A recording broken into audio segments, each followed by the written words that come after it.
Welcome back to my channel plant spa. দেখুন কি সুন্দর মান কচু গাছ হয়েছে। এটা কচু খেয়ে গোড়াটা বসানো হয়েছিল, সেটাই দেখুন 1 বছর কি 6 মাস হবে আমার ঠিক খেয়াল নেই, তার মধ্যেই এরকম এত বড় হয়ে গেছে, এবার খাওয়ার উপযোগীও হয়ে আছে। তো ভাবলাম কেটে ফেলি, খাবো কচু বাটা। কাঁচা কচু বাটা খেতে কিন্তু দারুণ লাগে, আর সর্ষের তেল কাঁচা দিয়ে।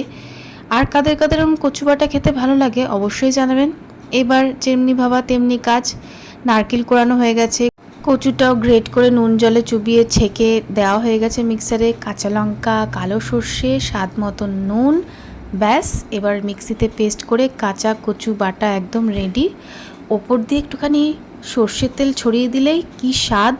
আগার কচুটা নেওয়া হয়েছে যদিও। আর এই যে গরম গরম ভাত দিয়ে কচু বাটা খেতে দারুণ অসাধারণ লাগে। বাই দ্য ওয়ে বলে দিই, ওই লেবু লঙ্কাও কিন্তু আমাদের ছাদ বাগানেই হয়।